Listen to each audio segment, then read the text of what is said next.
Bon alors camarades, vous vous en doutez, c'est pas possible de faire un récit complet, détaillé de la dégénérescence de la 4e internationale en 45 minutes. Si vous voulez l'intégralité des détails, en vrai il faut l'étudier.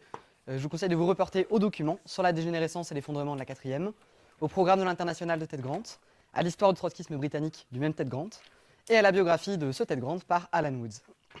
Donc il s'agit dans cet exposé d'en donner essentiellement les clés de lecture, d'orienter les camarades dans l'étude de cette période de l'histoire de notre mouvement. Pour comprendre les ressorts de cette dégénérescence, il faut commencer par les causes objectives de cette dégénérescence qui sont à chercher dans leur contexte historique. La 4e internationale elle a été fondée en 1938 dans un contexte de reflux de la lutte des classes. Après l'écrasement du prolétariat allemand en 1933, la défaite de la Révolution française de 1936 et la défaite de la Révolution espagnole qui touchait à ce moment-là à sa conclusion tragique. Une nouvelle guerre impérialiste était imminente, les trotskistes le prévoyaient, j'y reviendrai, et tout était à reconstruire du point de vue de la direction révolutionnaire, puisque l'internationale communiste, celle qui avait été fondée par Lénine et Trotsky, s'était effondrée. La 3e internationale avait permis la victoire de Hitler en Allemagne, et cette défaite catastrophique n'avait provoqué aucun remous significatif dans ses rangs. Et donc, aux yeux de la révolution mondiale, de ses intérêts, des intérêts du prolétariat mondial, elle était morte. Sa dégénérescence stalinienne avait achevé de la détruire.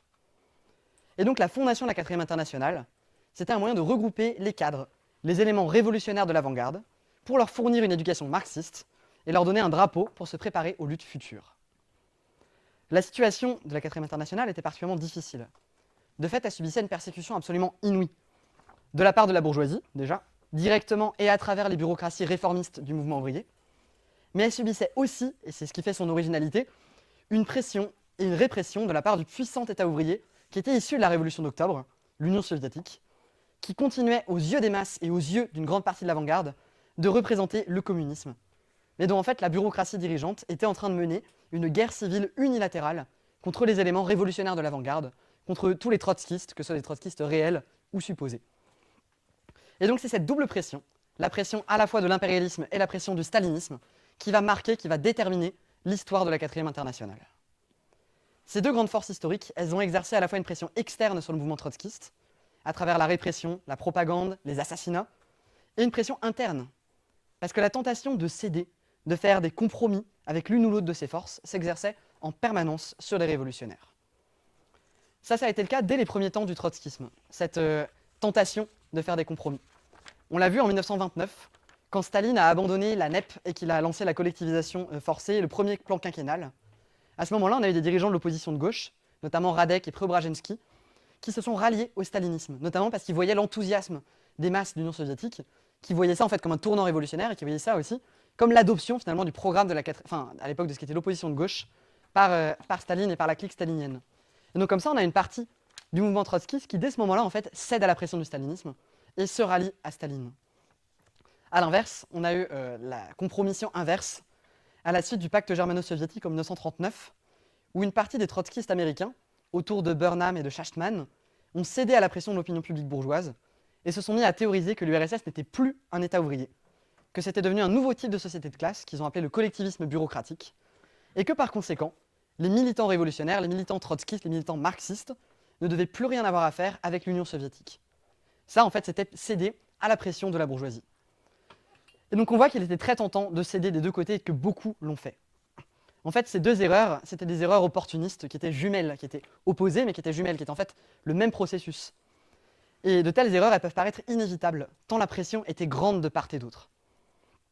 C'est difficile de défendre une position révolutionnaire indépendante quand on lutte autant contre le courant. On en a fait en réelle expérience à petite échelle, et dans une certaine mesure, dès lors qu'on a eu à défendre des positions difficiles, des positions à contre-courant. Je veux dire, quand on a dû attaquer le Nouveau Front Populaire ou la NUPES, à une époque où beaucoup de jeunes, même des jeunes très à gauche, étaient enthousiasmés par ces alliances, bah ça demandait de tenir, mine de rien. Ça demande de ne pas céder à la pression et une forte éducation interne. Il y a le risque constant, en fait, pour une tendance révolutionnaire qui lutte souvent à contre-courant, de tomber dans l'opportunisme, de céder à la pression. Mais ce risque de tomber dans l'opportunisme, il comprend le risque inverse. Le risque, par peur de tomber dans l'opportunisme, de caricaturer sa propre position, de la rendre inaudible pour pas en fait être forcé de la défendre dans le mouvement réel. Ça, c'est le sectarisme, c'est l'ultra-gauchisme, c'est l'erreur jumelle de l'opportunisme et qui y est souvent très liée. Et donc, ces deux pressions, du stalinisme et de l'impérialisme, étaient des facteurs de dégénérescence. Pour autant, la dégénérescence n'était pas inévitable. C'est pas parce qu'elle est facteur de dégénérescence que nécessairement vous allez dégénérer. Je veux dire, Léon Trotsky était soumis à ces facteurs de dégénérescence, à ces facteurs de compromission, de trahison, etc. Il n'a pas cédé, il a tenu bon toute sa vie. Les cadres autour de lui, à la direction de la 4e internationale, au moins jusqu'à sa mort, ils ont tenu pour l'ensemble. Et même quelqu'un comme Ted Grant, le fondateur de notre tendance, lui, il a tenu toute sa vie, contre vents et marées. Il est possible de tenir. Simplement, c'est quelque chose qu'on explique souvent, il n'y a pas de garantie absolue contre la dégénérescence d'une organisation, c'est vrai. Les forces historiques peuvent être parfois très fortes, peuvent parfois nous emporter. Mais ce qui s'en approche le plus, ce qui permet de résister, ce qui a permis à Trotsky, ce qui a permis à Ted Grant de résister, c'est la maîtrise des idées, la maîtrise de la méthode marxiste, et en premier lieu, de la philosophie du matérialisme dialectique. Et donc face aux transformations de la situation objective, les communistes doivent travailler en permanence à analyser les processus à l'œuvre avec cette méthode. Ils doivent travailler à actualiser leurs perspectives sur la base de la méthode marxiste pour orienter leur travail dans la période qui vient, et notamment pour être conscients des pressions qui s'exercent sur eux et qui s'exercent sur leur organisation. C'est par exemple dans cette optique-là que notre organisation elle a consacré autant d'efforts à la fin des années 2010 à analyser le phénomène des politiques identitaires, du féminisme, la théorie queer, le postcolonialisme, l'intersectionnalité, autant de théories qui exerçaient et qui continuent d'exercer une pression importante, une pression bourgeoise et petite bourgeoise sur l'avant-garde de la jeunesse et du mouvement ouvrier, mais aussi sur notre organisation elle-même. Et donc on avait besoin de bien comprendre, de bien caractériser ce phénomène-là pour être capable de l'identifier au quotidien et de résister à cette pression. C'est-à-dire comprendre à la fois l'attrait que ce courant pouvait exercer sur des éléments combatifs en l'absence d'une direction marxiste forte, et comprendre le danger qu'il faisait courir à l'avant-garde et à notre organisation. Ça, c'est une question qui se pose dès qu'il y a des phénomènes nouveaux, des phénomènes qui vont toucher d'une façon ou d'une autre les différentes classes de la société, et notamment l'avant-garde de la classe ouvrière.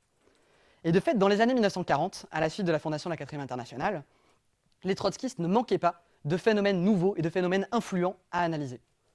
Ils avaient à analyser des nouveautés historiques absolues, comme l'évolution d'un État ouvrier dégénéré en URSS stalinienne. Ils devaient analyser une nouvelle guerre impérialiste qui n'allait pas être une simple répétition de la précédente, notamment parce qu'il y avait un État ouvrier dégénéré en URSS et parce qu'il y avait aussi des régimes fascistes en Europe. Ils devaient étudier des choses comme l'avancée de l'armée rouge en Europe de l'Est et les transformations sociales que ça pouvait impliquer. Ils devaient étudier des développements révolutionnaires en Europe, d'un type nouveau, qui ont été étouffés par la pression conjointe des sociodémocrates et des staliniens. Et donc dans un premier temps, face à tous ces phénomènes nouveaux qui étaient difficiles à analyser, Trotsky a continué d'assurer une production théorique qui a maintenu la barre. Mais quand en 1940 il est assassiné par un agent de Staline, ça change complètement la donne. Parce que les dirigeants de la section américaine, autour de James Cannon, et les dirigeants européens des différentes sections de la 4e internationale, parmi lesquels on peut citer, c'est des noms qui vont revenir, Michel Pablo, Jerry Healy, Ernest Mandel ou encore Pierre Franck, ces gens ne parviennent pas à analyser les transformations de la situation au cours de la guerre et à l'issue de la guerre. C'est ça qui va être décisif. Donc, en 1938, Trotsky avait fait l'hypothèse que la guerre allait mener à une nouvelle explosion révolutionnaire. Il expliquait que le régime stalinien de l'URSS serait soit renversé par une révolution politique de la classe ouvrière, soit il serait aboli par les impérialistes à l'issue d'une invasion, et les impérialistes rétabliraient le capitalisme en Russie et sur tout le territoire de l'URSS. Dans ce cadre-là aussi, Trotsky imaginait que le réformisme et le stalinisme allaient être discrédités dans les masses, et que la 4e internationale pourrait se hisser à la tête de la classe ouvrière pour la porter vers la victoire. Et il y a effectivement eu une explosion révolutionnaire à l'issue de la Deuxième Guerre mondiale. On l'a étudié de fait, et on en parle dans le dernier numéro de la revue des forces du marxisme. Mais ça s'est passé dans un contexte différent de ce qu'avait anticipé Trotsky. L'URSS avait réussi à vaincre les armées d'Hitler grâce à la mobilisation des masses, malgré les erreurs de Staline et de la bureaucratie. Et paradoxalement, le stalinisme en était sorti renforcé, auréolé d'une immense autorité dans le mouvement ouvrier et dans la classe ouvrière mondiale. Ça, c'était un facteur objectif crucial, un facteur objectif décisif, nouveau, qui nécessitait de réviser les perspectives de Trotsky, parce qu'elles n'étaient plus adaptées. Et Trotsky lui-même l'aurait fait s'il avait été en vie. Parce que de fait, à chaque fois qu'il s'est trompé dans ses perspectives, il a fini par les corriger. Parce que ça arrive, même aux plus grands théoriciens marxistes. Simplement, ils ont la modestie de corriger leurs perspectives. Mais la plupart des dirigeants de la 4e internationale se sont retrouvés désorientés. Ils étaient incapables de penser par eux-mêmes, et donc ils ont eu extrêmement de mal, en fait, à mettre à jour les perspectives de Trotsky. Cette incapacité des dirigeants de la 4e internationale à penser par eux-mêmes, elle s'est manifestée très tôt, en fait, dès le cours de la guerre, notamment dans le rapport à la guerre et à la résistance. En vue de la guerre, Trotsky il avait établi des lignes directrices pour mener un travail révolutionnaire dans les forces armées. Ça s'appelait la politique militaire prolétarienne. L'idée, c'était un travail assez difficile.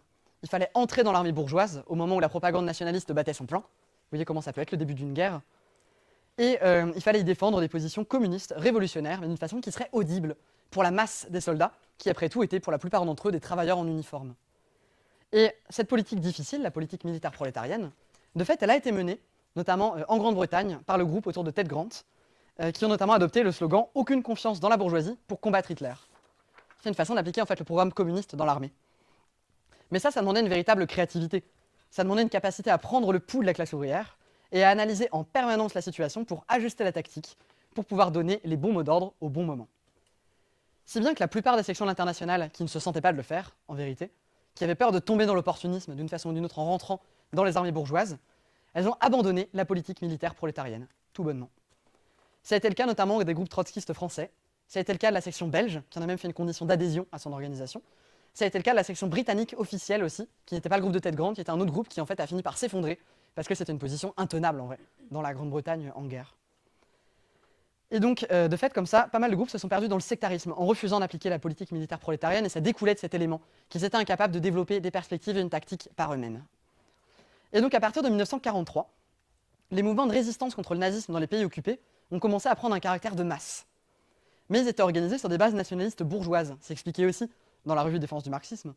Les partis communistes qui dirigeaient la classe ouvrière à ce moment-là, ils défendaient une ligne d'unité nationale, et ils soumettaient leurs propres bases, les travailleurs qui les suivaient dans la résistance, mais avec des revendications de classe, ils les soumettaient à la direction de partis et de chefs bourgeois. En France, ils les ont soumis à Charles de Gaulle et à son autorité. Les trotskistes, évidemment, devaient s'opposer à cette trahison, ils devaient la dénoncer. C'était une répétition empire de la tactique perdante des fronts populaires, c'était une trahison d'un potentiel révolutionnaire.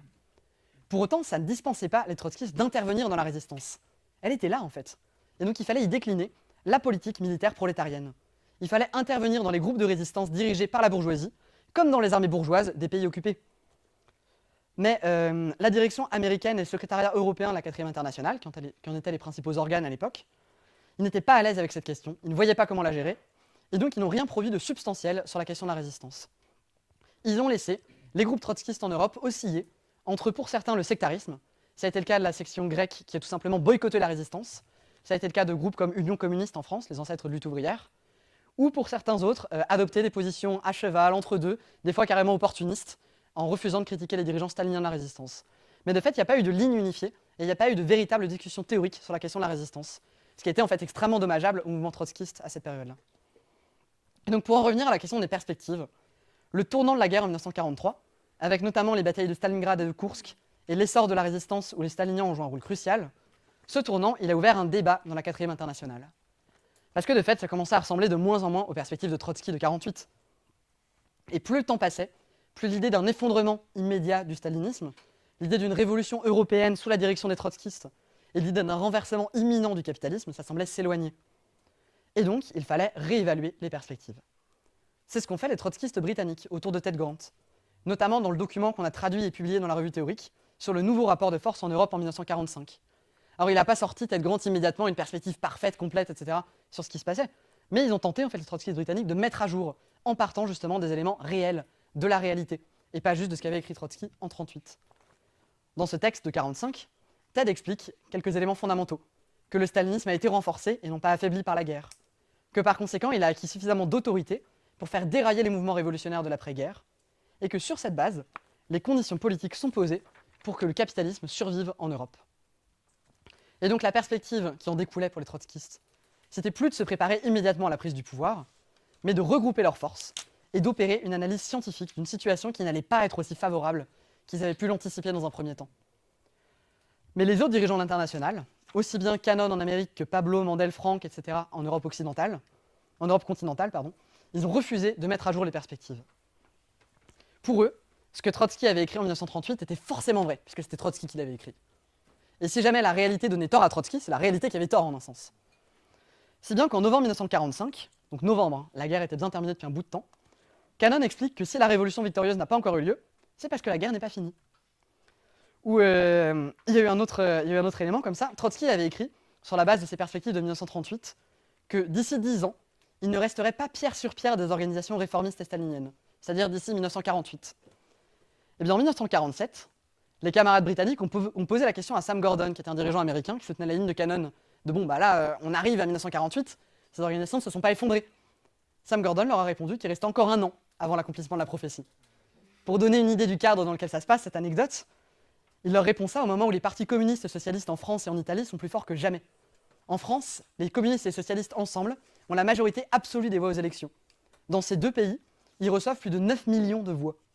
Le PCI, le Parti communiste italien, à ce moment-là, il compte 2 millions d'adhérents. Dire qu'il n'en reste pas pierre sur pierre, c'était quand même un tour de force assez phénoménal. Et donc ce débat sur les perspectives, il s'est cristallisé lors de la conférence de 1946 de la 4e internationale, où se sont affrontés 2 documents. D'une part, celui qui était proposé par le secrétariat international, et d'autre part, celui de la section britannique. Et ces 2 documents, ils apportent des visions diamétralement opposées.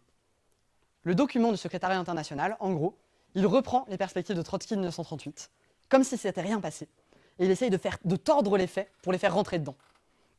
Là, je vais citer quelques éléments de ce document. Ils disent notamment « L'URSS et la bureaucratie soviétique sont entrés dans la phase critique de leur existence », ce qui implique donc qu'ils allaient s'effondrer sous peu.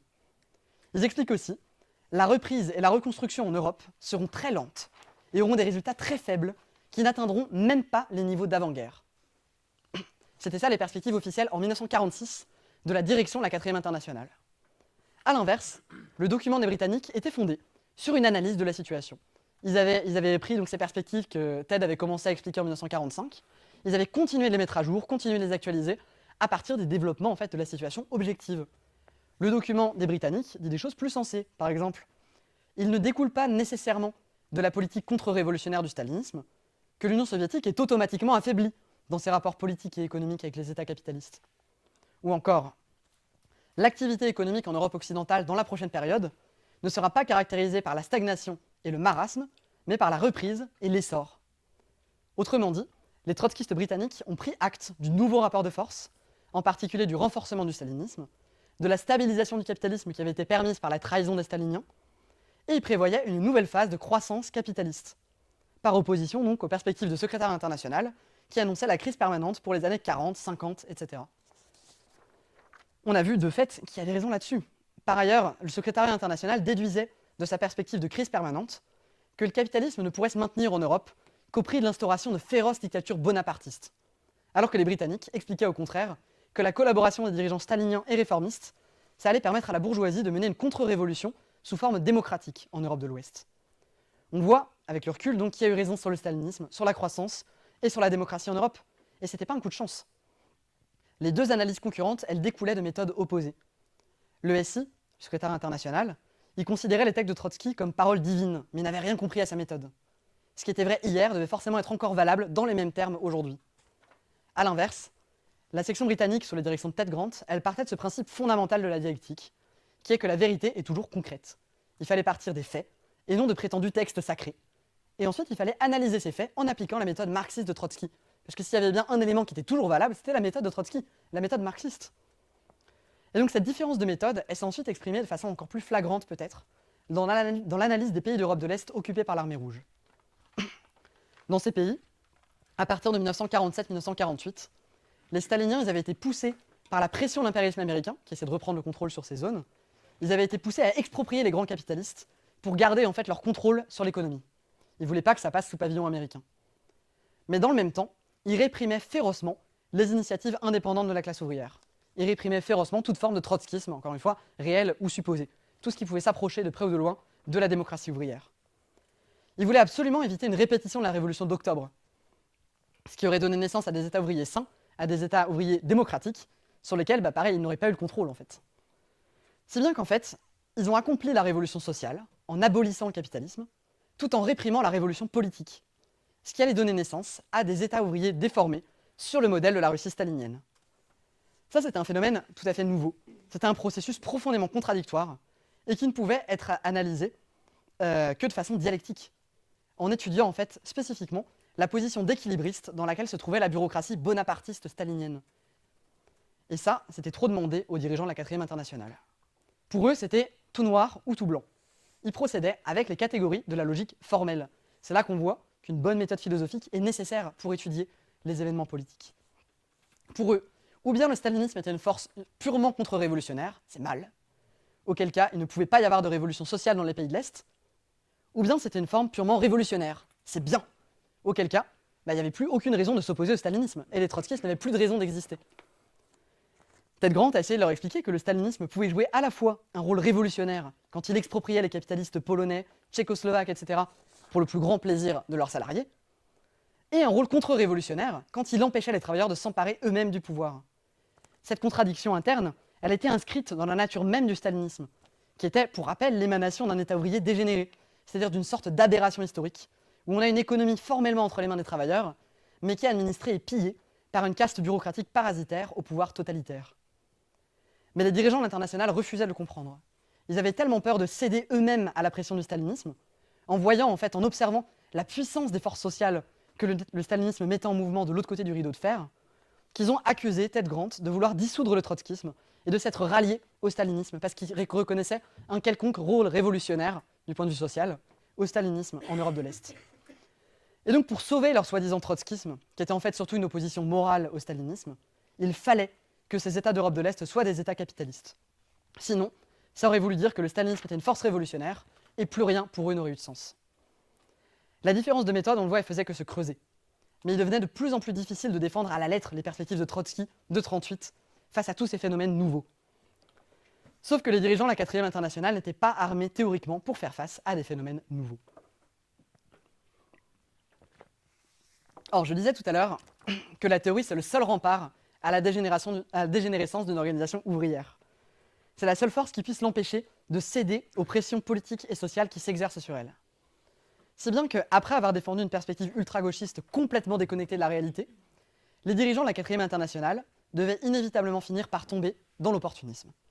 Et ils l'ont fait de façon spectaculaire à partir de l'été 1948, quand Tito, le dirigeant stalinien yougoslave, a rompu avec Staline pour défendre les intérêts de sa bureaucratie nationale contre ceux de la bureaucratie russe. Selon les dirigeants de la 4e internationale, qui, au mois d'avril 1948, donc quelques mois avant, avaient écrit noir sur blanc dans leur texte de perspective que la Yougoslavie, comme tous les pays d'Europe de l'Est, était un État bourgeois, ces mêmes dirigeants de la 4e internationale, dès lors que Tito a commencé à s'opposer à Staline et à se revendiquer démagogiquement de Lénine, de la démocratie ouvrière, etc., contre l'État policier d'Union soviétique, ils ont soudainement découvert que Tito était une sorte de trotskiste inconscient, et que son État yougoslave était un État ouvrier relativement sain. Donc la Yougoslavie aurait sauté comme ça, par une simple décision de Tito, d'État bourgeois à État ouvrier relativement sain. C'était un virage à 180 degrés, un virage sans principe, qui consistait seulement à s'adapter à une tendance stalinienne à la mode, dans l'espoir d'y trouver, et c'est crucial, un raccourci vers la révolution. Ils étaient à la recherche d'un raccourci. Et trouver un trotskiste inconscient, c'est plus facile que d'aller former des trotskistes conscients un à un, là où vous arrivez à en trouver sous la pression des staliniens et des capitalistes. Et donc les dirigeants de la 4e internationale, qui n'avaient pas peur du ridicule, ont adressé des lettres ouvertes serviles aux PC yougoslaves. Ils ont même envoyé des brigades de travail pour soi-disant construire le socialisme en Yougoslavie. Ted Grant disait que leur internationale était devenue une agence de propagande touristique pour la Yougoslavie. Et plus tard, ce qui restait de la 4e internationale, je fais un petit bond dans le temps, ils allaient opérer le même genre de virage à propos de la Chine. En 1949, alors que la guérilla paysanne menée par Mao et le Parti communiste chinois avançait sur tout le territoire de la Chine et mettait en échec les nationalistes de Chiang Kai-shek, les dirigeants de la 4e internationale s'en tenaient à une prévision de Trotsky avant la guerre, qui estimait que les staliniens chinois, parce que c'était des staliniens, ils préféreraient laisser le pouvoir à la bourgeoisie plutôt que de le prendre et de mener la révolution. C'était vrai à l'époque de Trotsky, en tout cas c'était probable, mais les événements avaient évolué, le rapport de force avait changé, et notamment, élément crucial, l'impérialisme, notamment l'impérialisme américain, était affaibli. Et donc Mao s'est retrouvé contraint par la force des choses de prendre le pouvoir, d'exproprier les capitalistes et d'établir une économie planifiée, alors même qu'il avait déclaré lui-même que la Chine devrait connaître au moins 50 ans de capitalisme avant d'en venir au socialisme. Mais les dirigeants de la 4e internationale étaient fidèles à leur aveuglement. Alors que Ted Grant annonçait que Mao allait prendre le pouvoir, et que non seulement il allait prendre le pouvoir, mais qu'il allait abolir le capitalisme, le SI de l'international refusait de l'admettre, sur la base d'une fidélité littérale au texte de Trotsky du passé. Et donc une fois que Mao est parvenu au pouvoir, malgré ce qu'ils avaient prédit, vous êtes embêtés, mais ils se sont consolés en expliquant que son régime était capitaliste et qu'il resterait capitaliste. D'ailleurs, Mao lui-même le disait que son régime était capitaliste. Jusqu'à ce que Mao rompe avec les soviétiques dans les années 60. Et alors là, magiquement, la Chine maoïste, comme la Yougoslavie titiste, était devenue un État ouvrier relativement sain, dans lequel le secrétariat international de Frank Pablo Mandel et Livio Maitan, à l'époque, estimait qu'il n'y avait pas besoin d'opérer une révolution politique, carrément. Des erreurs de perspective aussi flagrantes, à terme, ça ne pouvait que détruire l'organisation. Dans l'immédiat, pour faire face aux oppositions, pour faire face aux contradictions, pour faire face à l'absurdité objective de ce qu'ils pouvaient prétendre, les dirigeants de la 4e internationale étaient forcés de recourir à des manœuvres bureaucratiques pour faire valoir leurs perspectives indéfendables et maintenir leur position. Parce que fondamentalement, ils n'étaient pas capables de les expliquer, ils n'étaient pas capables d'en convaincre des majorités décisives. Dans la section américaine qui dirigeait, James Cannon, qui était un ancien partisan de Zinoviev, au passage, il cherchait à faire taire toute forme d'opposition.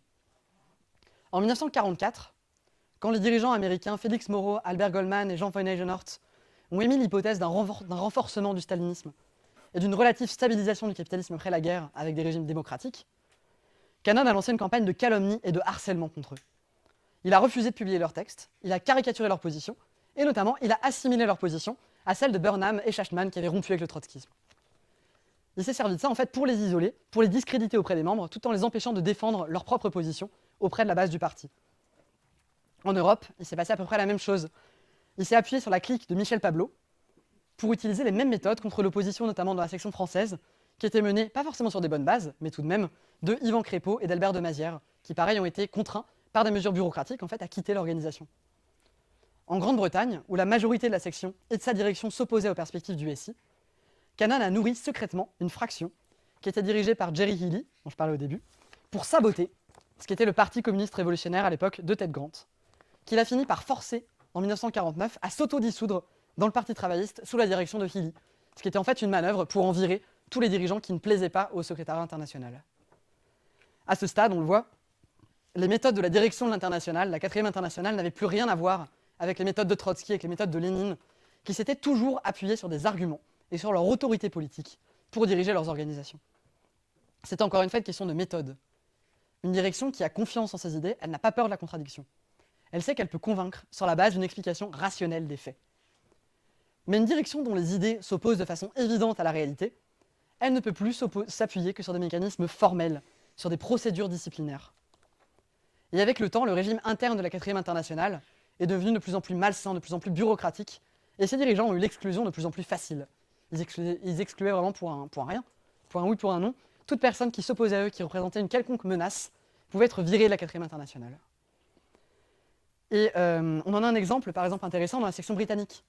À l'époque où Ted Grant et d'autres dirigeaient la section britannique, cette section comportait une opposition qui était dirigée par un certain Tony Cliff. Tony Cliff, il expliquait que l'URSS n'était plus un État ouvrier, mais un capitalisme d'État. C'était une position tout à fait erronée. Ted et la direction britannique étaient tout à fait hostiles à cette position. Mais leur hostilité, elle s'exprimait par des arguments, par des documents, des débats. Ted a écrit un texte merveilleux de réponse à Tony Cliff sur la nature de classe de l'Union soviétique. C'était comme ça qu'il menait le débat, des polémiques pour élever le niveau de toute l'organisation. Ça ne faisait l'objet d'aucune pression organisationnelle et de fait Cliff n'a jamais été menacé d'être viré de l'organisation parce qu'il défendait telle ou telle position. Par contre, dès que Healy a pu prendre en main la section britannique, là il s'est empressé d'exclure Cliff, parce que Cliff avait quand même l'audace de défendre ses propres positions, pour des motifs politiques, et d'exclure avec lui tous ceux, dont Ted Grant, qui s'étaient opposés à son exclusion. Parce que Ted Grant n'aimait pas les idées de Cliff, mais il ne pensait pas qu'il devait être exclu pour autant. Et donc à mesure qu'une série de cadres historiques ont été exclus ou chassés de l'organisation, il y en a eu un sacré nombre. En vrai, quand vous regardez l'équipe qui entoure Trotsky et les équipes sur lesquelles il s'appuie au moment de la fondation de la 4e internationale, et ce que sont les équipes dirigeantes de la 4e internationale au cours des années 50, vous voyez qu'il y a une véritable purge. Plein de gens qui ont été virés, en vrai pour des raisons disciplinaires, pour des raisons de querelles de prestige, etc., qui auraient pu rester dans l'organisation.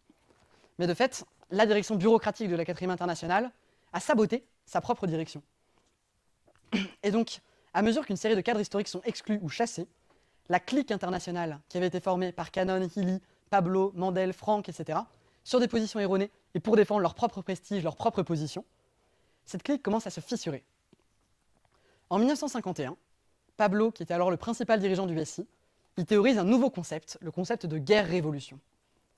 À ce moment-là, on est en pleine guerre de Corée. La guerre froide a commencé et les journaux bourgeois parlent en permanence d'une 3e guerre mondiale.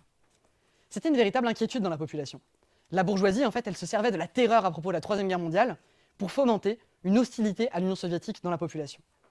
C'est un peu, dans une certaine mesure, comme aujourd'hui, tout ce qu'on nous raconte sur la Russie qui va envahir l'Europe, sur Poutine dont les armées sont aux portes de la Pologne, etc., pour justifier le militarisme, l'augmentation des dépenses militaires, le renforcement de l'impérialisme français, tout ce genre de choses.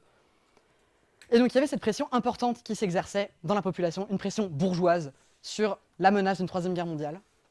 Et Pablo a cédé à cette pression. Il a expliqué à son tour qu'une troisième guerre mondiale était imminente.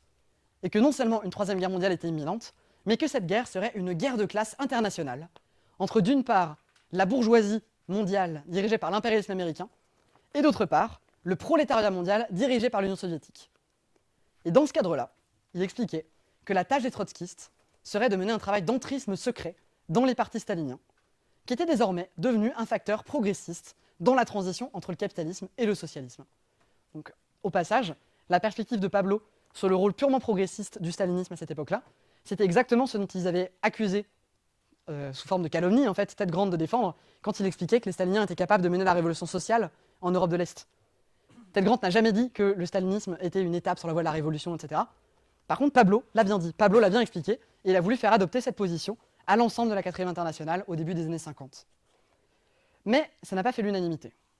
La majorité de la section française s'est opposée aux perspectives de Pablo, mais pas pour défendre de meilleures perspectives en réalité. Ce qu'il défendait, c'était sur des bases tout aussi erronées. Il voulait rester aux erreurs précédentes. Il voulait rester à la caricature des positions de Trotsky de 1938. Et la direction française, qui était dirigée par Michel Lequesne, Marcel Blétreux et Pierre Lambert, y refusait notamment d'abandonner le travail opportuniste auquel il s'était habitué, qui menait à cette époque en direction des staliniens yougoslaves.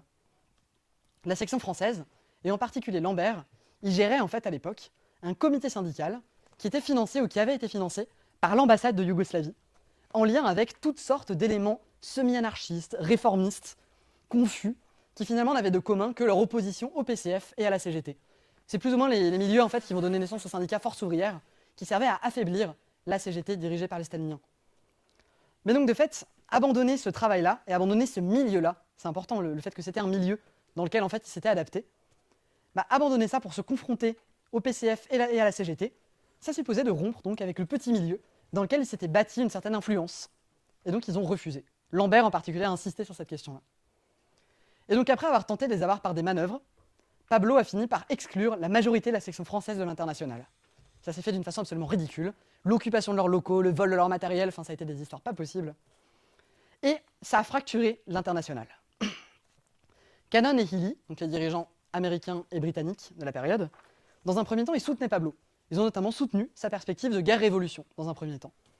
Et ils soutenaient aussi les manœuvres de Pablo contre la direction française, parce qu'après tout, Pablo avait soutenu leurs propres manœuvres en Amérique et en Grande-Bretagne. Sauf qu'ils ont fini par se dire qu'ils avaient plus à gagner à se libérer de l'autorité de Pablo et du secrétariat international, et d'établir leur propre direction où on les laisserait tranquilles. Et donc ils ont poussé à une scission sans principe, et ils se sont alliés avec les Français, parmi lesquels Lambert a bientôt émergé comme un dirigeant central, après avoir éliminé à son tour Blétreux et Lequesne. Et donc en 1953, à l'issue de luttes fractionnelles particulièrement ridicules et de fait au contenu politique extrêmement bas, la 4e internationale scissionne entre d'une part Pablo, Mandel et la minorité française animée par Pierre Franck, et d'autre part Cannon, Healy et Lambert. On a donc deux 4e internationales. Et les positions des deux côtés sont erronées. Et c'est normal, tous ces dirigeants avaient soutenu les perspectives absurdes de 1946. Ils avaient tous apporté un soutien acritique à Tito. Ils avaient tous opéré des zigzags permanents entre ultra-gauchisme et opportunisme. Ils avaient accepté, ratifié toutes les exclusions bureaucratiques possibles, toutes les manœuvres, et plus généralement tout le régime interne bureaucratique introduit par Cannon et poursuivi par Pablo. Ils avaient tous trempé là-dedans, ils avaient tous les mêmes traditions. Et ils ne sont pas revenus dessus. Et d'ailleurs, dans la façon dont chacune de ces tendances raconte l'histoire de la 4e internationale, généralement ils font de la géographie. Ils expliquent que eux, leur courant a toujours défendu ce qu'il fallait, etc. Et ils passent sous silence à chaque fois où ils se sont compromis avec le régime interne bureaucratique, avec les perspectives erronées, etc. de la 4e internationale. Et donc dans la façon dont chacune de ces tendances raconte l'histoire de la 4e et de la scission de 1953, sans parler des scissions suivantes qui en vrai n'ont qu'un intérêt anecdotique à ce stade, chacune de ces organisations tente de masquer son propre rôle dans la dégénérescence de la 4e internationale.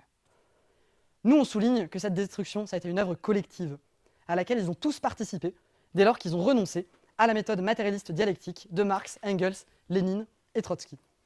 C'était pas une question de personne, c'était pas une question de morale individuelle de tel ou tel dirigeant, c'était une question de méthode.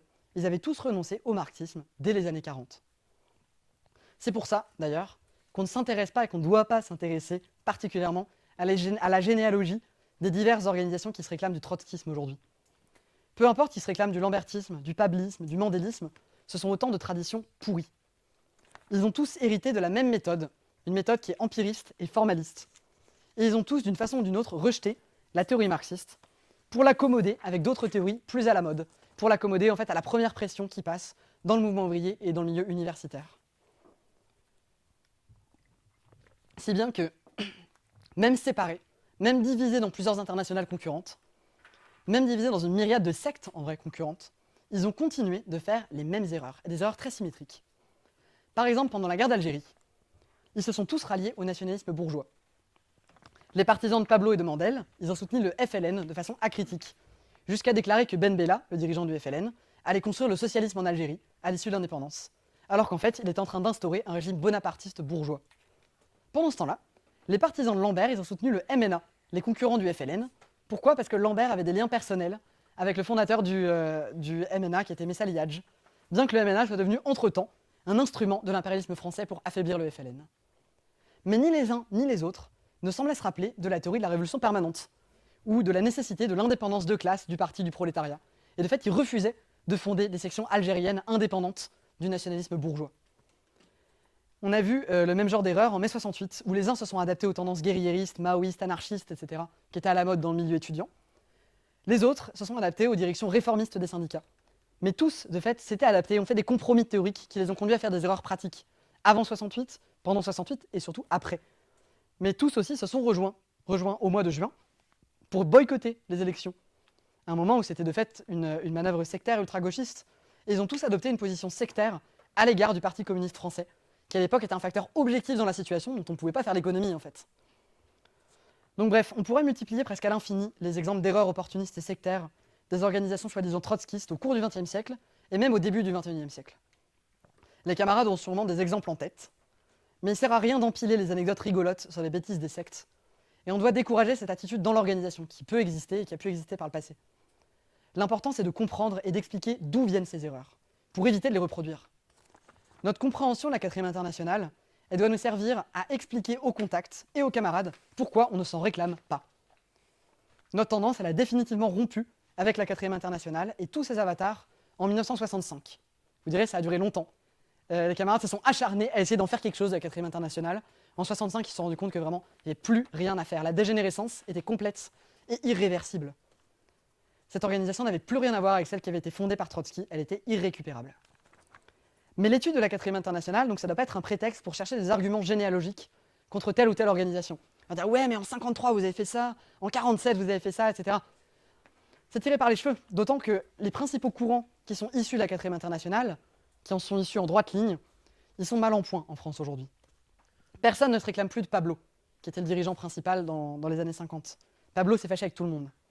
Les partisans de Lambert, pour la plupart, ils se sont dissous dans le PS, puis dans l'AFI et dans l'appareil de force ouvrière.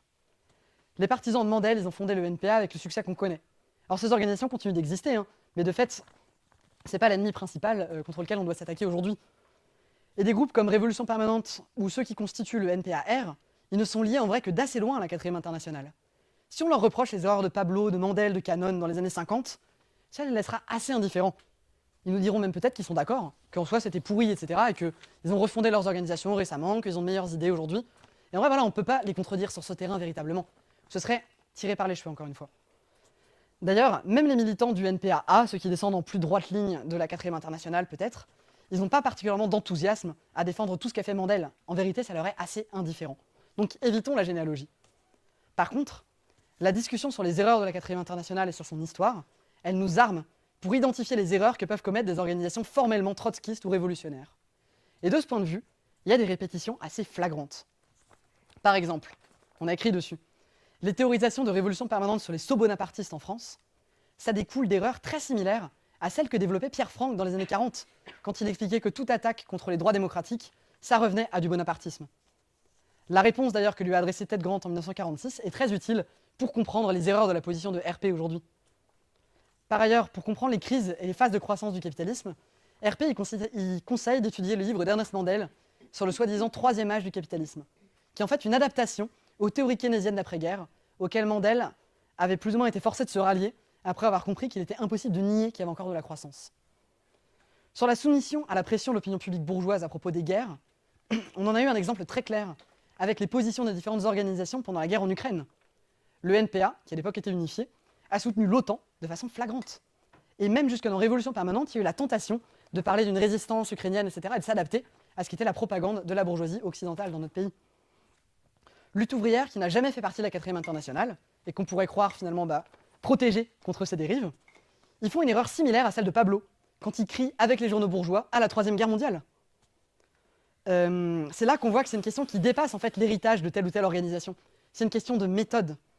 Est-ce que toutes ces organisations ont hérité de la 4e internationale et plus généralement de l'isolement du mouvement trotskiste? C'est un mélange d'opportunisme en matière de théorie, l'éclectisme, l'adoption de la première mode venue. Vous regardez la revue théorique de Révolution permanente, vous en avez un exemple assez net, et de sectarisme en matière de tactique, qui se combine d'ailleurs avec des erreurs opportunistes le plus souvent.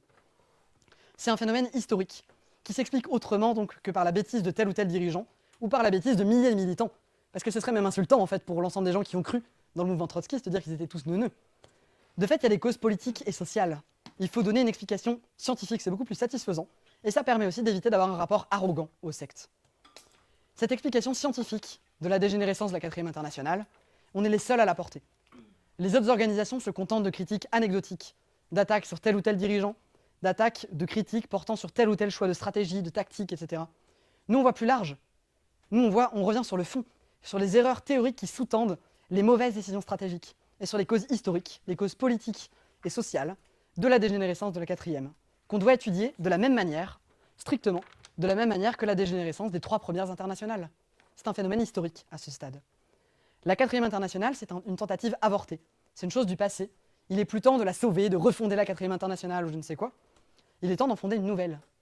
C'était la position de Ted Grant en 1965 quand il a rompu, en 1974 quand il a fondé le Comité pour une internationale ouvrière, et c'est ce qu'on a poursuivi en fondant l'ICR en 2023.